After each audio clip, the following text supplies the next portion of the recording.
Bismillah, Assalamualaikum. Karma Pesugihan berdasarkan kisah nyata, ditulis oleh Restuwira Atmaja. Ini dia selengkapnya.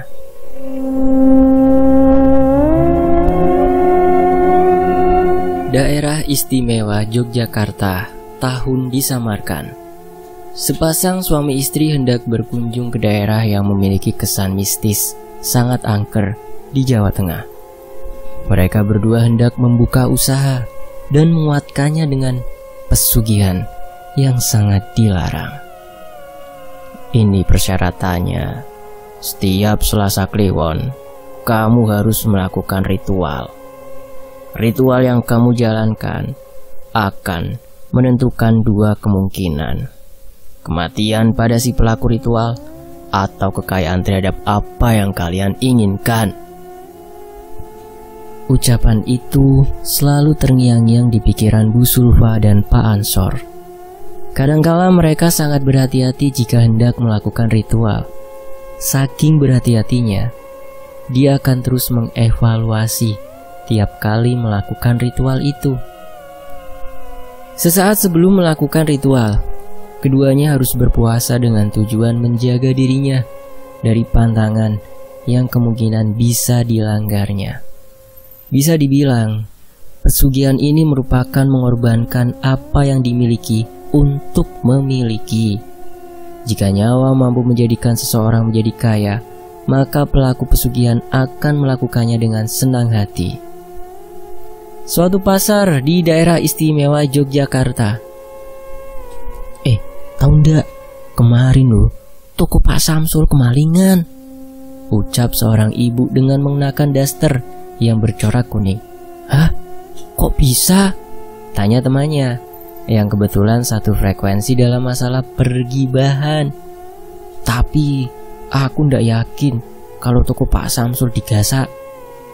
Muncul banyak persepsi dan pandangan mengenai toko Pak Samsul yang diyakini sebagai toko paling kaya di pasar. Tapi jika ia kemalingan, mungkin polisi udah bertindak dahulu. Lah tapi ini kayaknya bukan kemalingan. Mereka bertiga saling membahas satu sama lain, hingga akhirnya Bu Zulfa melewati ketiganya. Punten, Ibu, ucap Bu Zulfa sambil tersenyum. Iya, jawab ketiganya sambil menorehkan senyuman manis, namun terpaksa. Bu Zulfa, dia adalah orang miskin yang kini menjadi perbincangan para warga. Itu Zulfa kan? Tanya salah satu dari mereka. Katanya, dia bersekutu sama demit kaki gunung di salah satu daerah di Jawa Tengah.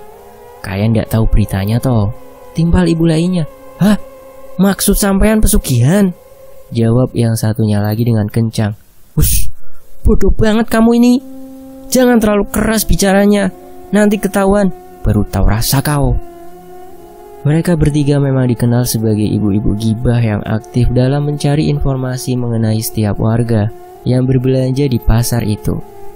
Spekulatif yang tinggi hingga mereka membuat prasangka yang aneh dan menyuduti bahwa Pak Samsul terkena sasaran dari pesugihan yang dilakukan oleh Bu Sulfa dan suaminya yang baru-baru ini menjadi obrolan. Namun semua itu tidak membuat Zulfa untuk tidak berbelanja. Dia malah menorehkan banyak pengetahuan mengenai pasar itu. Dimulai dari 1. Siapa toko yang paling laris? 2. Siapa toko yang paling banyak uangnya? 3. Siapa toko yang penjualannya besar? Berkat ketiga ibu-ibu itu, Zulfa menjadi sangat mengetahui letak-letak dan hal-hal yang harus dilakukan untuk meraup semua harta pemilik toko tersebut. Namun ia juga merasa sedih karena setiap kali ia harus mendapatkan harta dari tiap toko yang akan menjadi sasarannya, Zulfa harus berhubungan badan dengan suaminya dan dibantu oleh sosok penjaga kaki gunung di Jawa Tengah. Sangat mengerikan. Lebih dari itu, ketika Zulfa hamil, maka umur kehamilannya tidak lebih dari 7 bulan. Maka Zulfa akan keguguran. Bayi yang keguguran itulah yang akan menjadi penebusan dari harta yang akan diraupnya. Bahkan dengan begitu, Zulfa akan mendapatkan sangat banyak kekayaan. Sebuah keniscayaan yang fatal bila mengorbankan apa yang dimiliki untuk memiliki. mengorbankan anaknya demi harta berlimpah. Pesugihan sangat gila. Pertengahan bulan tahun 2011, sesaat setelah berita tentang hancurnya toko Pak Samsul telah menyebar luas, para warga menggiring semua opini terhadap Bu Sulfa dan Pak Ansor. Entah dengan dalih apa mereka menjustifikasi opini itu sebagai sebuah kebenaran, namun dari sinilah cerita itu mulai beredar. Bu Sulfa dan Pak Ansor seperti biasa melakukan aktivitas sehari-harinya. Diketahui saat itu, Bu Sulfa sedang hamil tua. Dia meyakini bahwa kehamilannya bukanlah murni atas hubungan badan dirinya dengan suaminya, melainkan ada sosok yang turut membantu dalam hubungan intimnya. Di sisi lain, "Pak, sampai kapan kita melakukan ini?" tanya Bu Sulfa. "Sudahlah, jangan banyak bicara. Sebentar lagi kita akan kaya raya. Jangan pernah membantah," ucap Pak Ansor. "Tapi Pak, perutku sangat sakit. Sepertinya akan melahirkan," jelas Bu Sulfa. "Benarkah? Berarti apa Pak?" "Sebentar lagi kita akan kaya raya." "Maksud Bapak, kita akan mendapatkan harta banyak?" "Benar, kita akan mendapatkan harta banyak. Kita akan menjadi orang kaya," tawa Pak Ansor. Keduanya pun masuk ke dalam rumah dan mempersiapkan ritual yang akan dilakukannya. Pak Ansor melakukan ritual di siang hari di sebuah kamar yang tertutup rapat. Sedangkan Bu Sulfa, dia melakukan ritual di sebuah sungai yang tidak jauh dari tempatnya pada malam hari. Seusai Pak Ansor melakukan ritual, perut Bu Sulfa dioleskan minyak. Entah apa tujuannya. Namun Pak Ansor juga membacakan mantra khusus di perut Bu Sulfa. "Anak pertama kita akan ditukarkan dengan harta yang banyak. Anak inilah yang akan bekerja dan mengambil harta." Ucapan Pak Ansor itu menjadikan sebuah penekanan terhadap pesugihan yang dijalankan dan menjadi hal terbaru dalam kesepakatannya. Tepat di malam hari, Pak Ansor mengantarkan Bu Sulfa ke sebuah sungai. Dia berendam di sebuah sungai dangkal di malam hari, tepat di Selasa Kliwon. Pak Ansor terduduk santai di pinggiran sungai sambil merapalkan mantra. Bu Sulfa mengibaskan rambutnya dan mengelus-elus perutnya, seakan-akan perutnya akan mengeluarkan bayi yang dikandungnya. Akan tetapi, dari dalam sungai sendiri telah muncul sosok hitam dengan kuku-kuku yang tajam. Sosok itu mencoba mendekati Bu Sulfa. Awalnya Bu Sulfa ketakutan, namun Pak Ansor mencoba menenangkannya dengan memberikan isyarat bahwa sosok itu hanya meminta bayinya dan tidak akan membunuh Bu Sulfa. "Tenang, dialah yang akan memberikan kepada kita kekayaan," jelas Pak Ansor. Bu Sulfa terdiam sambil meneteskan air matanya. Dia dituntut untuk terdiam tanpa bergerak sedikit pun. Setelah itu, air sungai menjadi memerah. Bu Sulfa tidak berteriak atau merasakan sakit. Perutnya juga sudah kempes atau mengecil seperti perut pada umumnya. Itu artinya bayi di dalam kandungan Bu Sulfa telah diambil oleh sosok itu.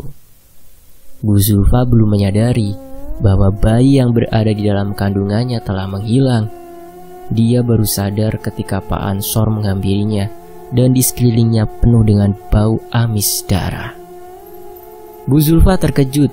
Ia bertanya kepada Pak Ansor mengenai apa yang baru saja terjadi. "Pak, kemana bayinya?" tanya Bu Sulfa. "Sudah kutukarkan dengan kekayaan," jelas Pak Ansor. Bu Sulfa memegangi perutnya dan benar saja, perutnya telah mengecil. Ari-ari dari bayi itu mengambang di dekat Bu Sulfa. Bu Sulfa menangis terseduh-seduh sambil memegangi ari-ari anaknya yang telah dibawa oleh sosok itu sebagai kesepakatan dari pesugihan yang dilakukannya. "Sudahlah, kita akan kaya," ucap Pak Ansor. Pak Ansor segera membawa Bu Sulfa menuju rumahnya. Betapa terkejutnya mereka setelah sudah sampai rumah. Harta kekayaannya benar-benar ada. Rumah Pak Ansor penuh dengan uang. "Pak, ini duit siapa?" tanya Bu Sulfa ketika melihat banyak uang berserakan di tempat tidurnya. ini uang kita. Kita telah menukarkan bayi itu kepada sosok kaki gunung. Bagaimana? Kita bisa membangun rumah. Jelas Pak Ansor. Bu Zulfa masih belum mengerti. Entah bagaimana kejadian ini terjadi dengan sangat cepat. Keesokan harinya, pasar heboh dengan menghilangnya ratusan juta uang milik Pak Samsul. Pak, bagaimana bisa hilang? Tanya warga. Entahlah, aku telah mengunci semua uang itu di brankas milikku. Tapi subuh tadi setelah sholat subuh, aku mengeceknya dan telah menghilang. Pak Samsul pun mengusut kasus ini kepada pihak kepolisian. Namun tidak ada tanda-tanda akan kasus pencurian atau pembobolan brankas. Karena brankas masih terkunci rapi. Begitu juga dengan warung. Tak ada jejak kaki atau hal-hal yang mencurigakan. Aneh. Apa ada tuyul ya? Tanya Pak Samsul. Begitu 3 orang ibu-ibu tahu, ia pun membicarakannya di belakang Pak Samsul. Lepas itu Bu Zulfa melewati ketiganya. Ketiga ibu-ibu tadi belum menyadari bahwa perut Zulfa telah kempes atau mengecil. Bu Zulfa berjalan santai sambil menenteng barang belanjaannya yang sederhana. Artinya ya tidak terlalu mewah. Hanya sayur mayur dan beberapa ikan asin yang dibelinya. Bu, mau beli apa? Tanya penjual baju. Toko yang sedang laris di mana ya Pak? Tanya Bu Zulfa. Oh, itu tokonya Pak Haji Mabrur.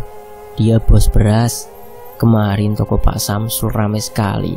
Tapi entah kenapa, seluruh uangnya menghilang. Jelas penjual baju itu.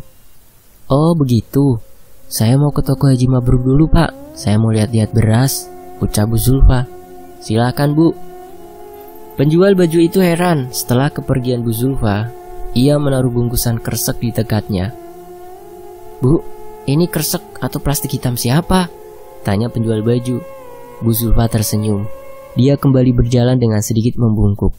Setelah Bu Zulfa menghilang, penjual baju itu terkejut. Dia membuka plastik hitam itu dan ternyata berisi uang berkisar 5 juta rupiah. Penjual baju itu pun berlarian ke sana kemari untuk mencari wanita itu. Namun tidak ada. Anehnya, Bu Zulfa telah menghilang dengan sekejap. Kecurigaan warga menambah kuat manakala Bu Zulfa dan Pak Ansor membangun rumahnya dengan sangat megah. Para warga mencibir keduanya karena mereka berdua diketahui sebagai pengangguran. Namun hal itu hanyalah tepisan angin yang lewat dan tidak didengarkan oleh Pak Ansor juga Bu Zulfa. Bagaimana? Siapa korban berikutnya? Tanya Pak Ansor. Haji Mabrur, bos beras. Jelas Bu Zulfa. Keduanya telah siap melakukan ritual yang sama. Ritual pertama yaitu persetubuhan di Kamis malam. Ritual ini mengaitkan Pak Ansor dan sosok yang disebut-sebut sebagai pemberi kekayaan keduanya. Mereka berdua bersama-sama menyetubuhi Bu Zulfa. Ritual kedua yaitu dilakukan oleh Pak Ansor di siang hari. Ritual ketiga dilakukan oleh Bu Zulfa jika telah didapati hamil. Tidak ditentukan usia kehamilannya. Jika telah didapati hamil, maka Bu Zulfa akan diantarkan oleh Pak Ansor menuju sebuah sungai dan melakukan ritual pertukaran jiwa, yaitu bayi yang dikandungnya akan ditukarkan dengan harta yang berlimpah dan korbannya adalah Pak Haji Mabrur, bos beras. Seperti yang diduga para warga, Bu Zulfa dan Pak Ansor memberikan pengaruh besar dalam hidupnya. Banyak orang yang berdatangan ke rumahnya untuk menanyakan dari mana uang yang ia dapatkan. Pak Ansor dan Bu Zulfa hanya menjawab bahwa uang yang mereka dapatkan karena sebuah usaha kerasnya yang tidak pernah warga tahu belakangan ini. Namun anehnya, tak ada satupun tanda-tanda yang mempresentasikan bahwa mereka berdua sedang membuka usaha. Prasangka itu terus ada dan akan terus ada sampai Bu Zulfa dan Pak Ansor sendiri menceritakan seluruhnya kepada warga. Baru-baru ini juga, para warga terkejut dengan gaya baru dari jalan Bu Zulfa. Bu Zulfa berjalan seperti sedang menggendong anak kecil di belakang punggungnya. Setelah ditanya, Bu Zulfa hanya menjawab bahwa punggungnya memang sedang sakit setelah ia mengalami keguguran. Para warga juga baru sadar bahwa Bu Zulfa baru saja keguguran. Entah berita mengenai keguguran itu benar atau tidaknya, namun jawaban Bu Zulfa sangatlah misterius. Saking misteriusnya, Bu Zulfa tidak ingin memberikan dengan rinci penyebab dari keguguran itu sendiri. Ia hanya menjelaskan bahwa ini bagian dari takdir yang harus ia jalankan. Walau terlihat sangat aneh, namun penguatan terhadap perspektif para warga semakin menguat. Dimulai dari pembangunan rumah yang sangat cepat, juga terhadap sumber uang yang mereka berdua dapatkan. Semuanya tidaklah murni dan masih dipertanyakan. Untuk mengantisipasi prasangka buruk, akhirnya para warga di sini membentuk sebuah tim yang menangani masalah keseharian Pak Ansor juga Bu Zulfa. Warga mengutus Rena dan juga Zaki. Keduanya akan ditugaskan untuk menangani satu persatu dari keduanya, di mana Rena akan mengawasi Bu Zulfa, baik ketika ia akan pergi ke pasar, kembali ke rumah, atau ketika akan melakukan ritual dan lain-lain. Sedangkan Zaki, ia akan mengawasi Pak Ansor, baik ketika berada di rumah atau sedang melakukan ritual. Tugas Rena dan Zaki ini terbilang sangat simpel, namun juga memiliki resiko yang sangat membahayakan, di mana keduanya benar-benar akan dihadapkan dengan maut jika mengalami satu kesalahan fatal, walaupun itu hal terkecil seperti menampakkan wajahnya di hadapan mereka berdua. Sementara itu, di waktu yang lain, pertengahan bulan tahun 2011, Rena dan Zaki mulai meniti pengawasannya dari hal yang terkecil, di mana keduanya mengawasi keseharian Bu Zulfa dan Pak Ansor dari kejauhan.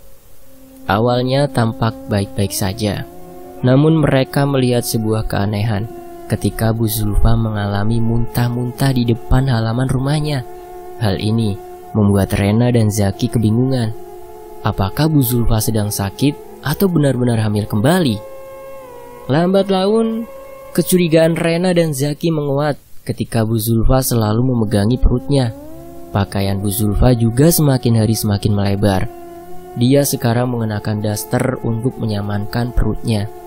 Hingga suatu hari, ketika perut Bu Zulfa tampak sedikit membesar, mereka berdua, Pak Ansor dan Bu Zulfa, jarang terlihat di luaran rumah.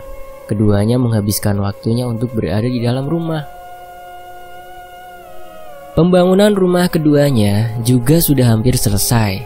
Anehnya, ketika Rena dan Zaki menanyakan kepada pekerja di rumah Bu Zulfa dan Pak Ansor, mereka nih para pekerja tidak merasakan satu hal ganjil pun. Pembayaran yang dilakukan oleh para pekerja juga normal-normal saja. Akan tetapi, setelah uang itu digunakan, beberapa pekerja jatuh sakit. Entah karena kelelahan atau karena pekerjaan yang berat. Namun kecurigaan para keluarga pekerja menisbatkan kepada uang hasil bayaran. Dan benar saja, itu terjadi. Setelah uang itu dibawakan kepada orang pintar, ternyata uang hasil bayaran para pekerja merupakan alat untuk menumbalkan para pekerja itu sendiri.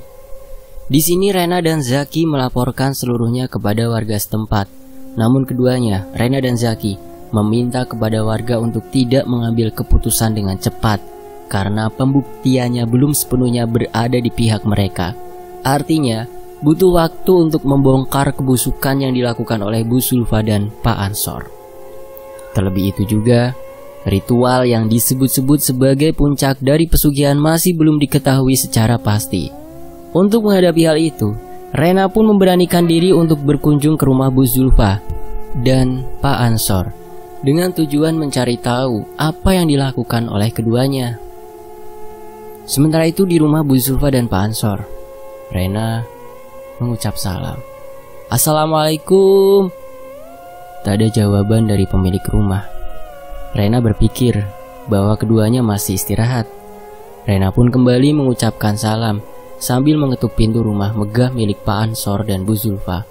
"Assalamualaikum." Barulah terjawab oleh suara wanita dengan nada berat. "Waalaikumsalam," jawab Bu Zulfa. Pintu terbuka lebar. Rena terkejut melihat wajah Bu Zulfa yang pucat pasi seperti orang kekurangan nutrisi. "Ibu sehat?" tanya Rena. "Sehat? Kamu siapa?" tanya Bu Zulfa. "Saya Rena, Bu. Saya bagian dari perangkat desa untuk melakukan sensus penduduk. Karena itu, saya ingin meminta data-data dan dokumen terkait terhadap ibu dan bapaknya," jelas Rena sambil menepis groginya. "Oh, sebentar. Saya ke suami saya dulu." Bu Zulfa kembali masuk ke dalam rumah. Lama rasanya Rena menunggu. Berkisar setengah jam lebih Rena menatap sekeliling rumah yang megah dan mempertanyakan dari mana keduanya mendapatkan ini semua. Setelah menunggu lama, akhirnya keluarlah Pak Ansor dengan mengenakan sarung dan kaos oblong berwarna putih. "Ada apa, Dek?" tanya Pak Ansor. "Oh gini Pak, perkenalkan saya Rena. Saya merupakan salah satu pekerja desa yang bertugas untuk melakukan sensus penduduk." Rena memberikan sebuah kertas yang berisi tentang kuesioner terkait sensus penduduk. "Bapak harus mengisinya. Kalau boleh, saya juga meminta dokumentasi di tiap tempat untuk dilaporkan ke desa, Pak, sebagai bukti kunjungan saya. Apakah Bapak mengizinkan?" tanya Rena. Pak Ansor menatap tajam Rena, seperti halnya binatang buas yang menatap mangsanya untuk dilumat menjadi potongan kecil-kecil. "Silahkan, asalkan jangan di kamar yang tertutup. Itu rahasia kami," jelas Pak Ansor. "Baik Pak, saya ikuti aturan Bapak." Rena memasuki rumah Pak Ansor yang sangat megah itu. Tatanan kursi dan meja yang rapi, bingkai yang terkadang di dinding yang sangat indah, dan menambah keestetikan rumah keduanya. Desain rumah keduanya seperti bertema modern home yang sangat terkenal. Rena mencari tempat yang dimaksud. Setelah ditemukan, ia hanya menatap ruangan itu. Dengan perasaan merinding, ingin rasanya kaki Rena melangkah dan membuka isi ruangan itu. Namun begitu ia melangkah dan menjulurkan kedua tangan kanannya ke arah pintu, tiba-tiba pundak Rena disentuh oleh seseorang dari belakang. Rena terkejut, ternyata itu adalah Bu Zulfa. "Kamu cari apa, Dek?" tanya Rena. Enggak Bu, itu ruangan apa ya?" tanya Rena. Bu Zulfa memegangi kedua tangan Rena dan berkata, "Apa tujuan kamu ke rumah kami?" "Saya ingin melihat-lihat seluruh rumah ini. Tapi yang terlintas di benak saya, kenapa ruangan itu begitu menakutkan ya?" tanya Rena kepada Bu Zulfa.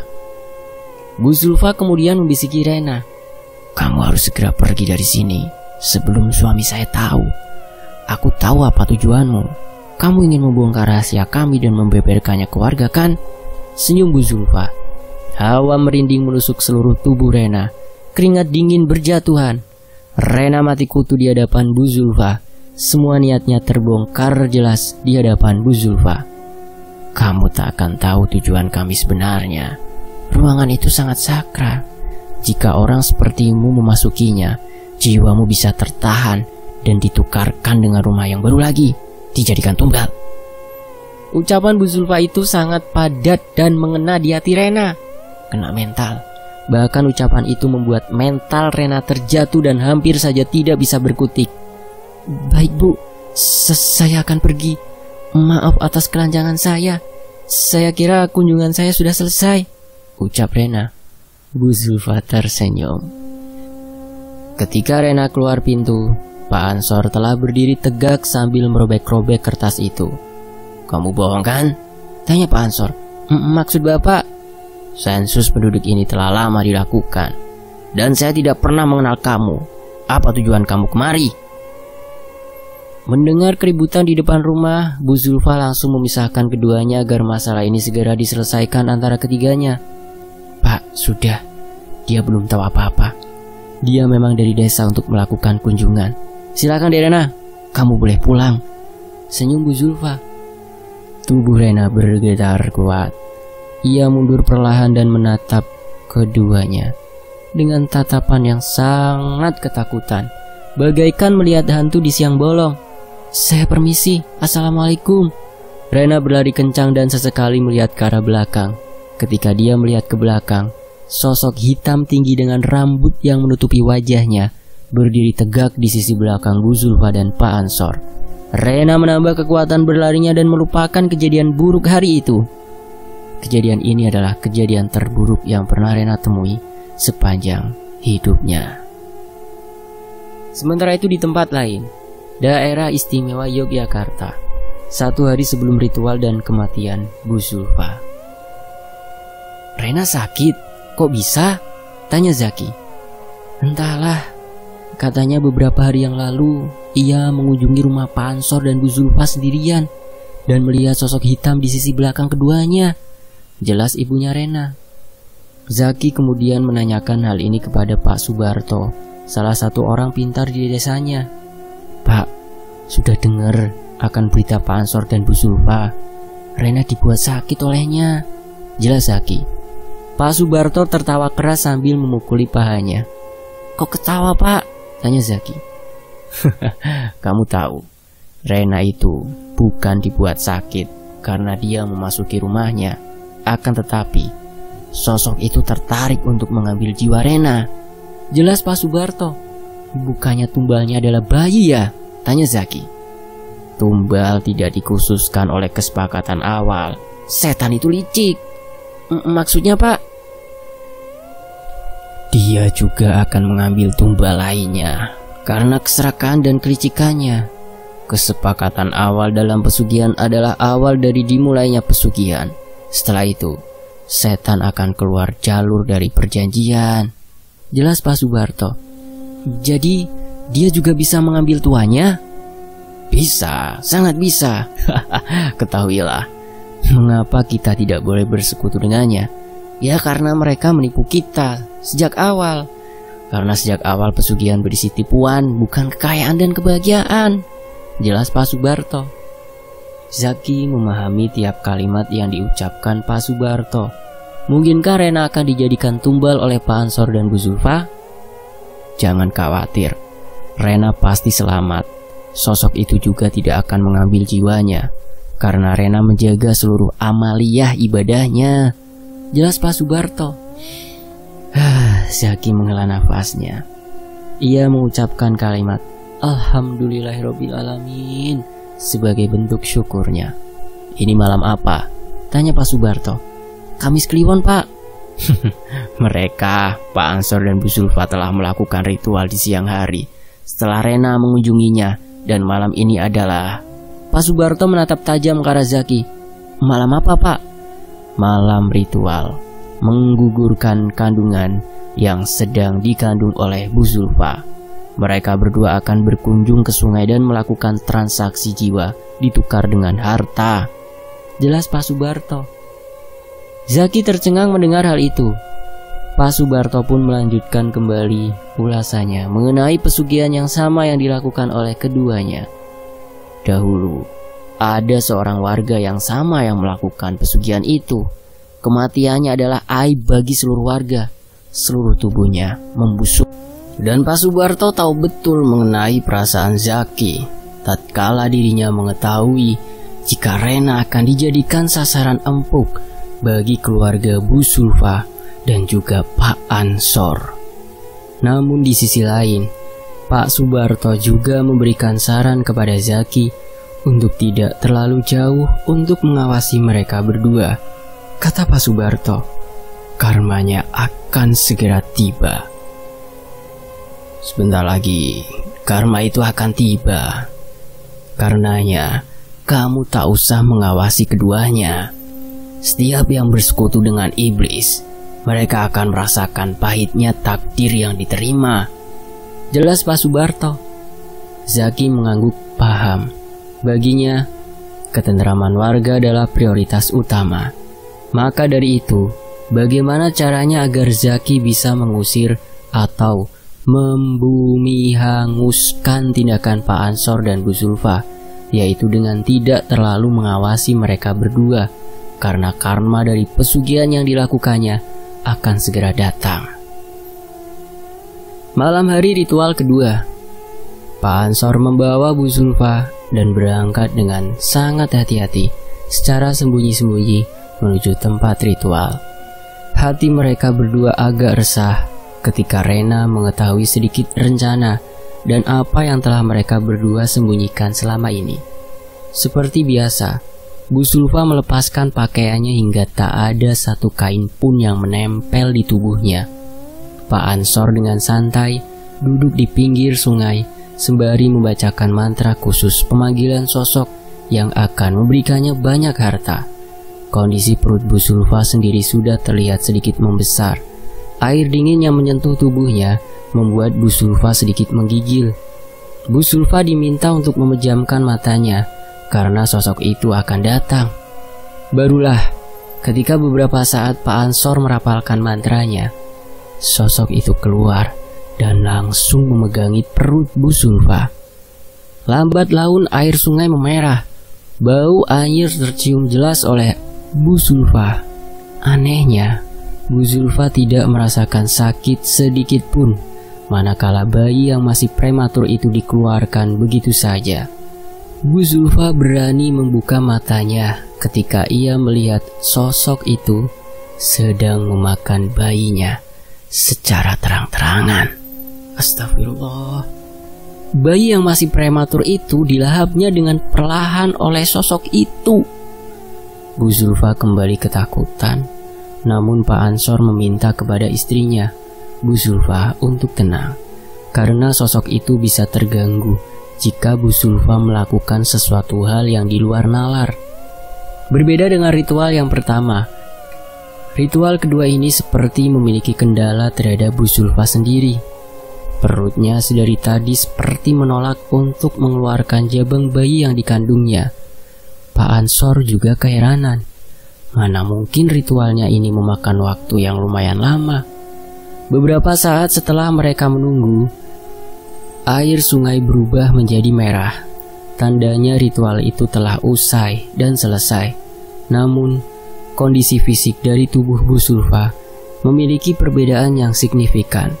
Pak Ansor sendiri terkejut ketika mendapati pantat dari Bu Sulfa membengkak dengan tiba-tiba.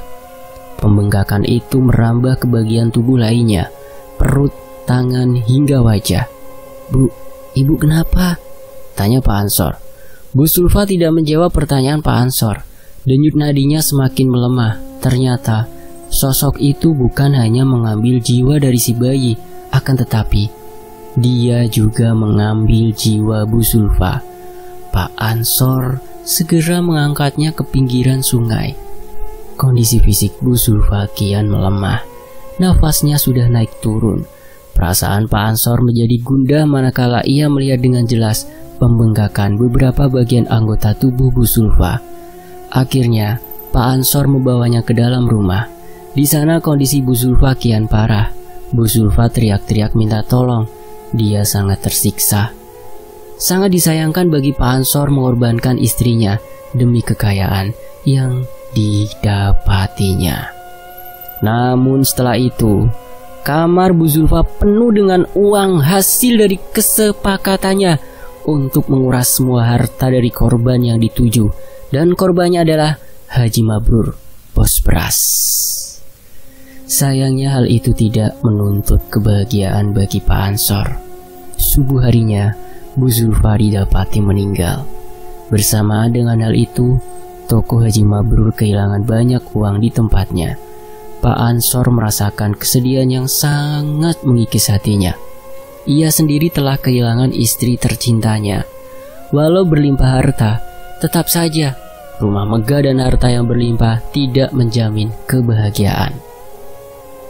Lepas setelah kematian Bu Sulfa, para warga enggan menguburkan jasadnya karena sangat busuk baunya.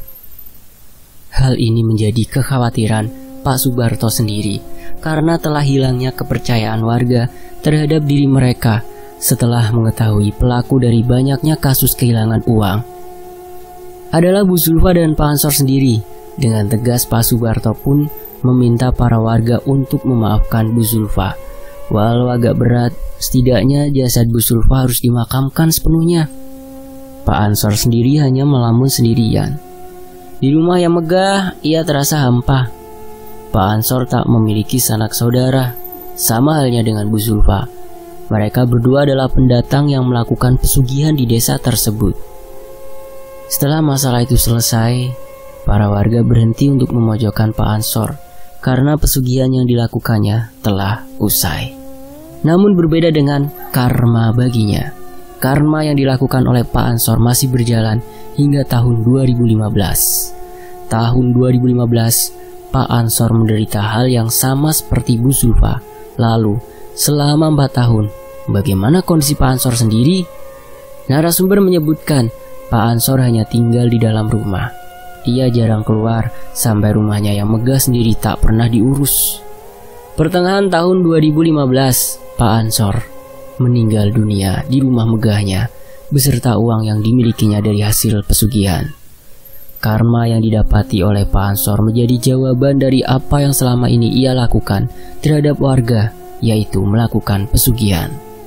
Setelah selesai semua, para warga masih mempertanyakan kelanjutan dari rumah yang akan ditempatinya. Namun sampai saat ini, rumah itu masih sepi tanpa orang lain yang menempatinya. Para warga juga masih melihat sosok hitam tersebut beserta seorang wanita dengan wajah bengkak dan seorang laki-laki dengan kepala menunduk. Para warga percaya bahwa mereka berdua adalah Pak Ansor dan Bu Zulfa, korban dari pesugihan yang dilakukannya sendiri. Dan kisah ini selesai, tamat. Terima kasih Mas Wira, terima kasih teman-teman. Saya pamit ya. Wassalamualaikum warahmatullahi wabarakatuh. Oh ya, mampir juga ya di channelnya Mas Wira. Itu di layar akhir ada, tinggal disentuh saja. Nanti akan langsung otomatis masuk ke channel Mas Wira. Terima kasih teman-teman.